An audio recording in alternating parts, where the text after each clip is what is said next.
国政府有找你定期开会吗？没有啊，有对你进行思想教育吗？没有，那你到底拿钱了没有？完全没有。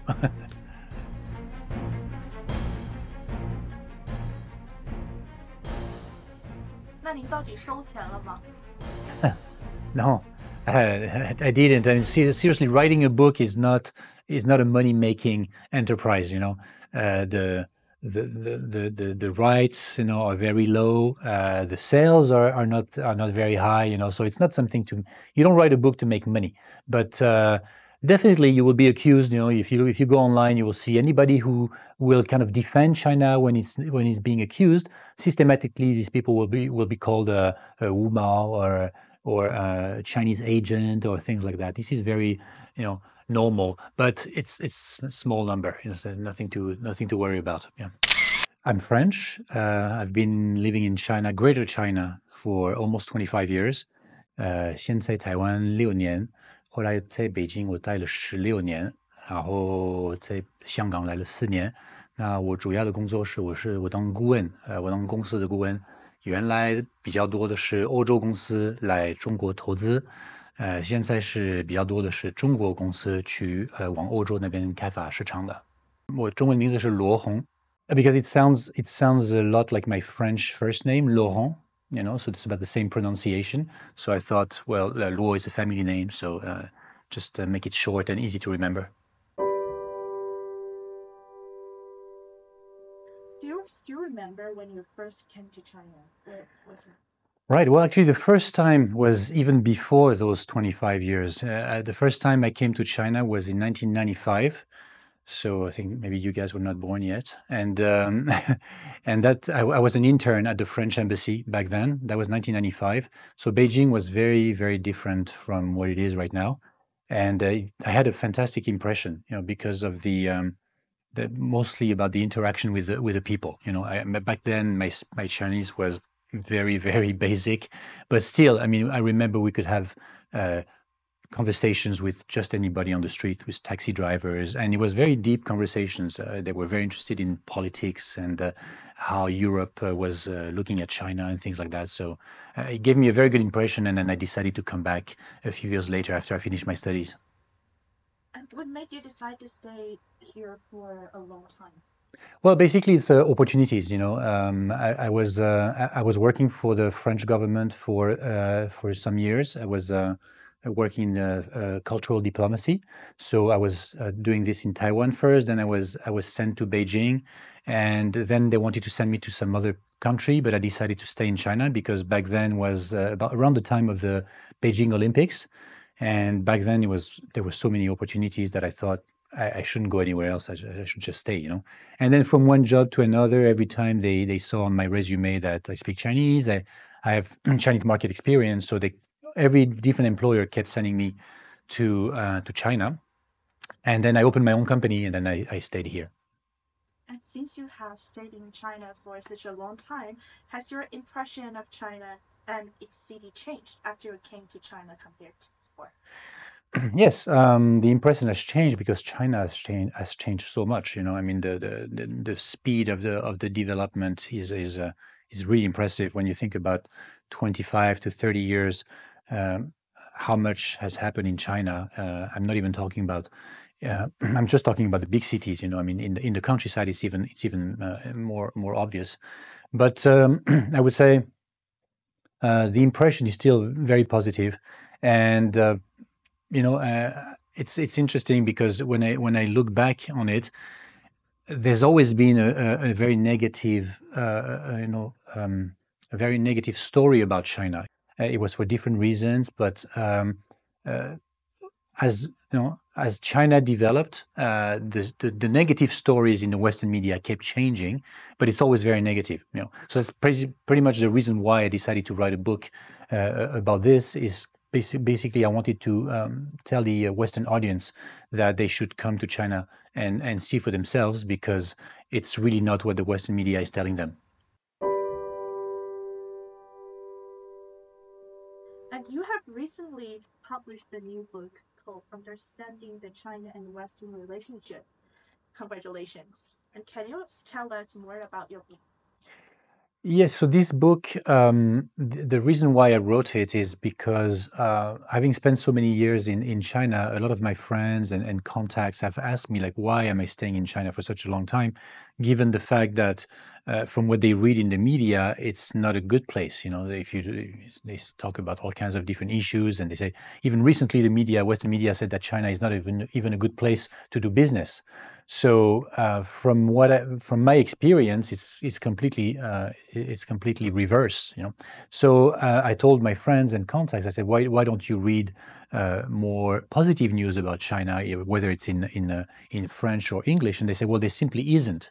There's no source of information about China that is more factual. It's always very negative. It's very critical of China. Even when they have to report something positive about China, they do it in a way that it could be negative in the long term. For instance, if China is developing fast in an area, they always end up by saying, "But at what cost?" You know, this is the sentence that Western media loves to use when they talk about something positive in China. They say, "But at what cost?" Meaning there's something negative in the background. So having this experience of a completely different experience of living in China, and I know I'm not the only one. I mean, all my friends, my Western friends in China, have the same positive experience in China. They don't want to go back to Western countries right now. So I thought, well, I'm just going to have to write it myself because if my friends, uh, people in the West, they feel like there's something wrong with the Western media because the reporting about China is so systematically negative that they know it's not possible. I mean, a country of 5,000 years of history, 1.4 billion people, 56 different ethnic groups living together peacefully. For sure, there's got to be something positive about that country. So Western people, they can feel there's something wrong with the media, but they just simply don't know, and they don't have the time, and they don't want to bother too much about looking for factual information. So I thought, well, I'm going to have to do it myself. So that's what happened. I wrote a book. It took me about 8 months, and I was lucky to maybe a year and a half later, there was a Chinese publisher that was interested in picking it up and translating into Chinese. And you've also mentioned that through your observation, there are some differences between what you have experienced in China and what have been presented by Western media. Can you give us some examples? Well, there's so many examples. I mean, what happened in Hong Kong in 2019 and 20. It was completely different on the ground that what the Western media was reporting. It was the same take another example like maybe pollution. If you talk about pollution in China, it was very strong for so many years, but it has improved. And the Western media just stops when the situation improves. It stops reporting on it. So they keep changing from one topic to another, and they're trying to find topics on which they can pick on China. As soon as China does something positive about the situation, then the Western media stops talking about it. And you could talk about the Xinjiang situation. You can talk about Hong Kong. You can talk about pollution. You can talk about everything. And systematically trying to find the angle to say something negative about China, and they keep changing topic from one topic to another, just basically to to demonize China. This is the objective. Number, you have to understand why Western media are doing this is because they want to demonize China in the eye of the Western audience. So, in your opinion, why do these Western media make such targeted or even untrue reports? Well, because the Western media is. You have to be very clear about this. I think most people in Europe and North America don't know that yet, but they're not reading news.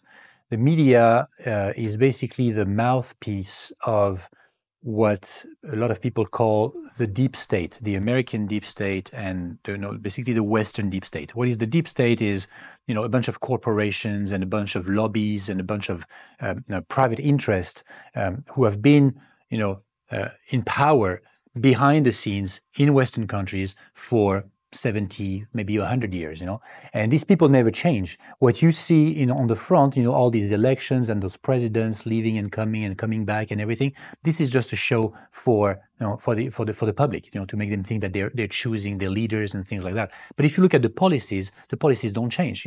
Is this a very famous sentence? Someone says that, well, in Western countries, you can change the leaders, but you cannot change the policies. So what the American deep state wants to do is to basically try to find ways to topple governments. So they organize color revolutions. We had one here in Hong Kong, but we also had one in France in 1968.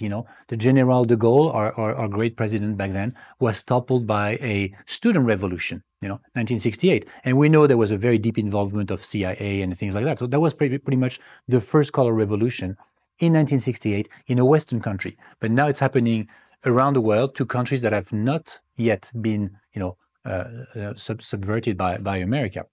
So in order to prepare an invasion or prepare a conflict like we have one right now between Ukraine and Russia, first what the Western media has to do, Western media's job is to demonize the opponent. So basically showing to the world and even trying to show to their own people that your leaders are not good, your leaders are oppressing you, or telling the Western people, the Chinese government, the Iranian government, the Russian government is oppressing its own population. So we have to go and help them. It was difficult to find a publisher in France because my book is not. I'm not praising China. This is not my job. I'm a French citizen. And the reason why I write this book is because I want French people to understand what is working in China. Why is China so successful? Why is China able to remain a sovereign country? And how France could be inspired from this and do the same in France. So my job is not to praise China, but my job is to tell the European people, French people, that China is not what they read in the media. So just being factual like I am, just presenting the facts as they are on the ground in China, this is not something that most Western publishing house want to hear. They're not interested in this book. They say this is nonsense. They say, oh, you must be an agent of Beijing. You must be making money from Beijing. This is the classic accusations that everybody that doesn't criticize China will get. So it was difficult to find a publishing house. There was only like 2 or 3 small ones that were interested. Now, on the mainstream media in France is absolutely not interested in my book. The networks of bookstores in France and Europe is absolutely not interested in my book. As soon as they hear about it, they say it's not available or whatever.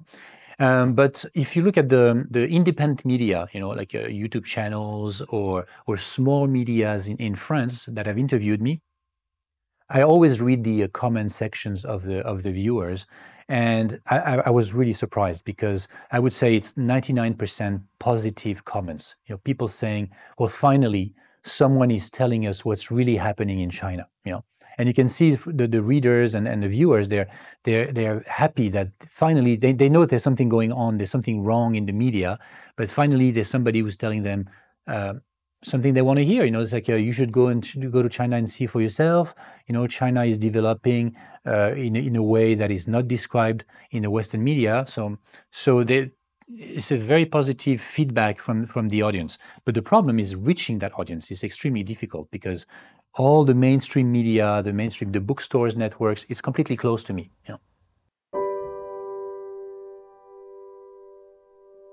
Well, I think the One Belt, One Road initiative, for instance, if we talk about this one, it could be extremely beneficial to Europe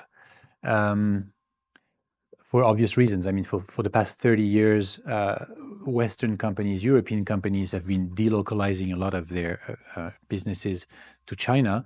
And now that China is not the factory of the world anymore, but it's actually manufacturing its own products, its own brands, and reaching out to and trying to sell them to the rest of the world.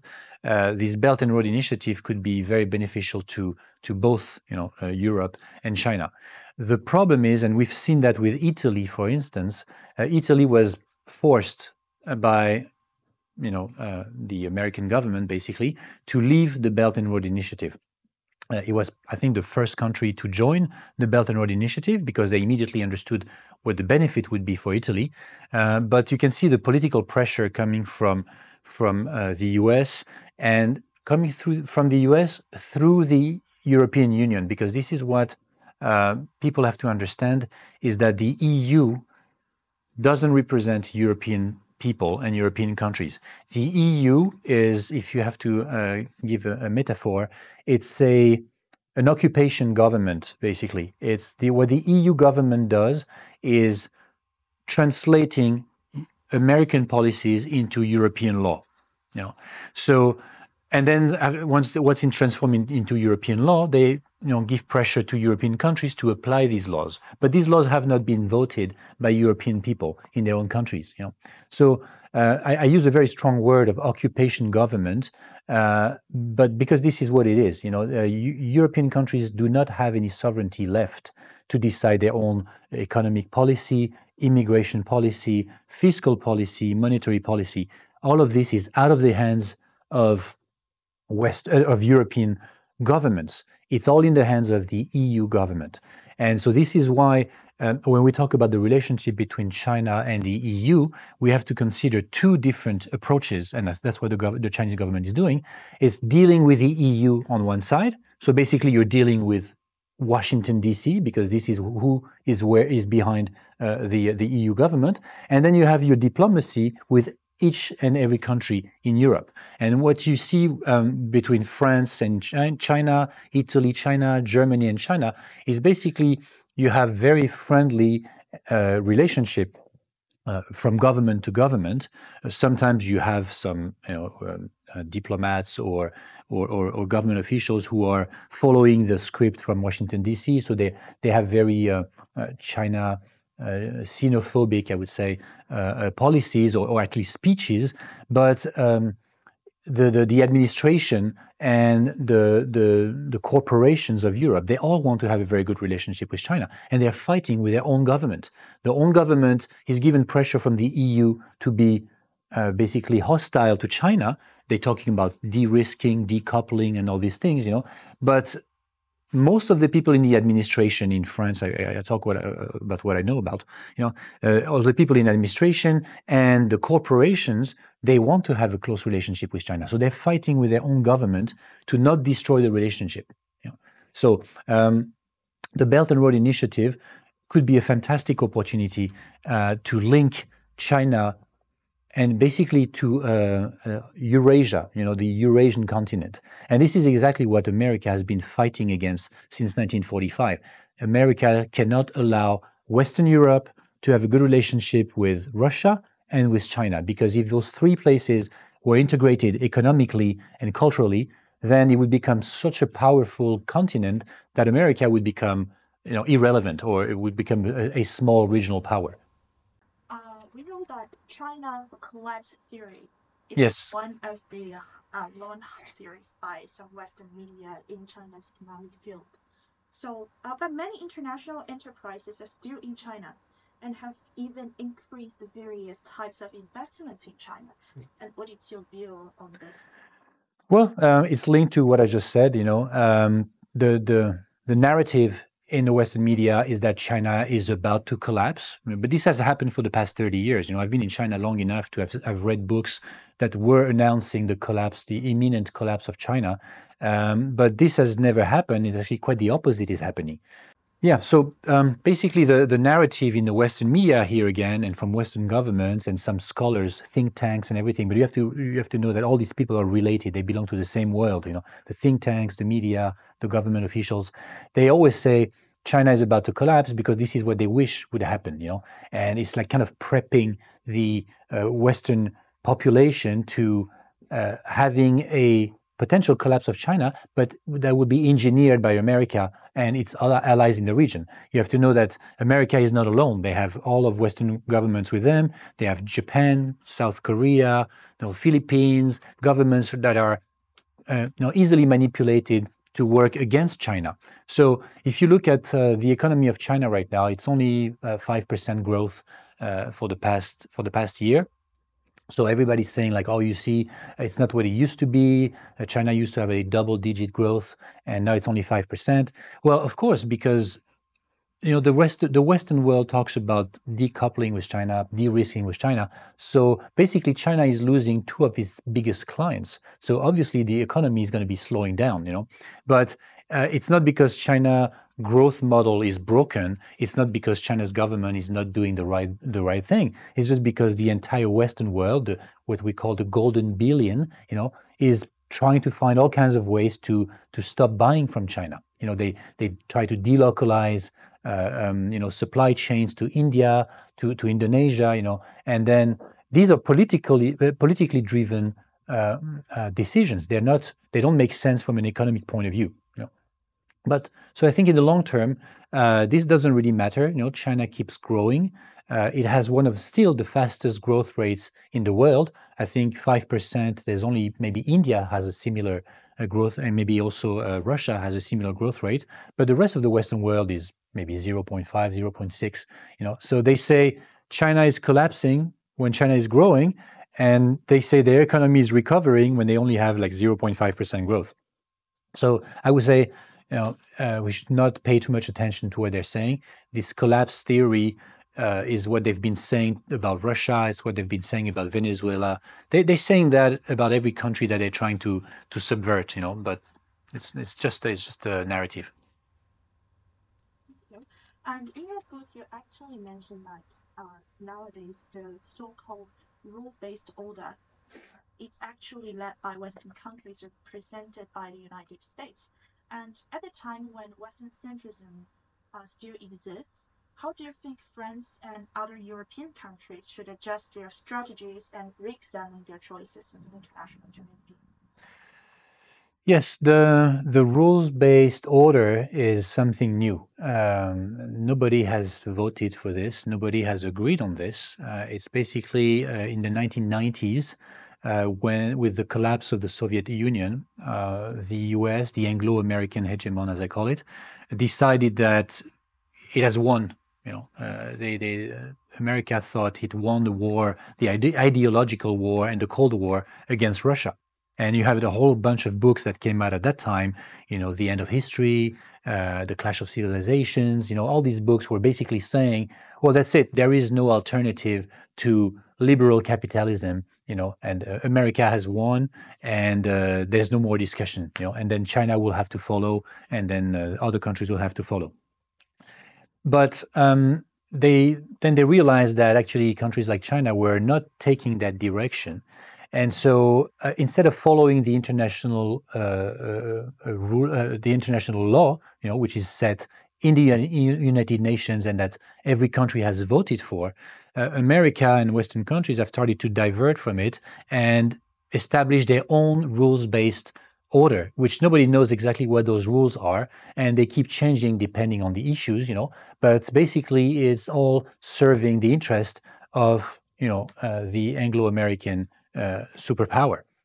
So countries like France, Western Europe, Japan, South Korea, being vassal states of America, they don't really have much choice. They have to follow at the United Nations, they follow the American vote, and they have to follow all the decisions that are all the decisions that are actually taken outside of the United Nations and the international organizations. So France, Germany, Italy, they are stuck between a rock and a hard place because these countries are old countries, old cultures. They have a very old tradition of good relationship with China, but they have to, in a way, obey to whatever America is going to decide for them.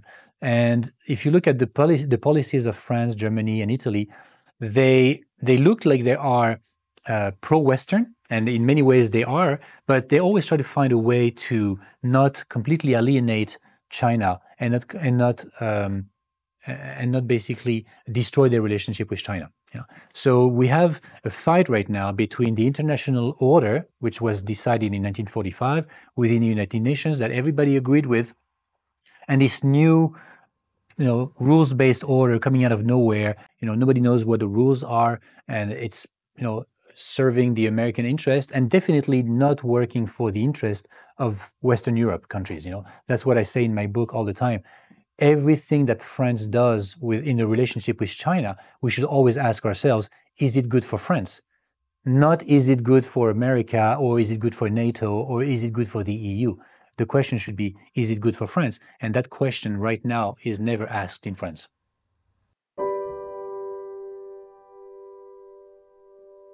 This year also marks the 60th anniversary of the establishment of diplomatic relations between China and France.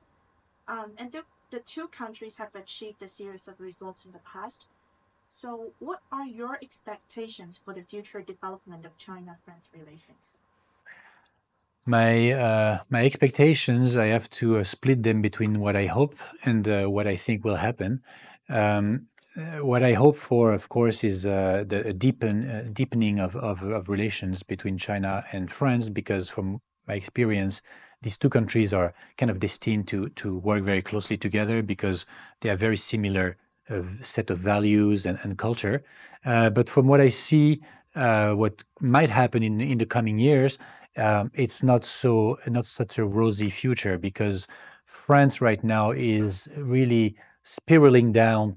Um, the it's really spiraling down in a hole of antagonism with China. You can see that, because European Union is very anti-China, very xenophobic. America is giving a lot of pressure on European countries to disconnect with China, and unfortunately, France is following. You see, recently, for the past few years, France has been sending warships in the South China Sea. And this is completely against the interest of France, because we don't have any interest in South China Sea. So really, we have nothing to do in the South China Sea, but France has been kind of forced to join maneuvers between Australia, Japan, US, and France, and the Philippines recently. So France is basically forced to take sides. And what I feel is that the current government and the past two presidents have not really been resisting against the pressure given by America. The previous presidents, like General de Gaulle, all the way to President Chirac in the 1990s, were resisting the pressure from China, from America. They were saying no. For instance, when America went to invade Iraq, France said we're not going to participate, and this led to very big consequences for France. But France was still a sovereign country by then. Now France is not a sovereign country at all, which is why you see France is getting involved in all kinds of ventures against China, which are really hurting the interest of France. So here again, I have to say, this is the decisions of a very, very top layer of government. These people are completely following American policy through the EU. But under them you have a whole, generation of people, of diplomats who have been working with China for decades, who know China very well, who like China, and who wish that the relationship with China will remain good. But these people are not listened to. That's unfortunate. They have to follow the orders from the top. Yeah. China have implemented a lot of policies like visa-free transit policy for people from all over the world, and there will be more foreign friends who come to China in person and experience the development of China in the future. Do you have any recommendations for them to see and to experience? Oh, I encourage Western people to come to China. I've been doing this since my book came out, because I said that's the best way to circumvent the propaganda from the West is writing a book. It takes a lot of time, and not many people will read it. So it's kind of a one step in the right direction. But I think this is brilliant policy from the Chinese government to open this, to give this visa-free policy. In the past, every one of these foreigners coming to China on a business trip, whether they come on a business trip or they come on a holiday, they go back to their country and they become ambassadors of China. Because they will be able to tell their colleagues or their family that what they read in the newspaper is absolutely not the situation on the ground in China. So I think it's brilliant, because it's the best kind of soft power. You let the people come and figure out for themselves. And you look at what's happening on YouTube and on TikTok, all these people, these Western people posting videos of themselves saying how surprised they are, how China is so different from what they've seen, what they heard in the media. And some of them are actually upset because they realize that something that they never figured before. They always thought propaganda is what other countries have. They think, well, countries under a one-party regime or one, like communist countries, they have propaganda. We have the news. And now the Western people realize that actually they have propaganda themselves, So they're still free to travel, So I encourage more and more people to come to China, figure out for themselves, and this is the best. This is the best way to establish links between countries in the long term. Is have these people-to-people exchanges. This is a brilliant policy from the Chinese government.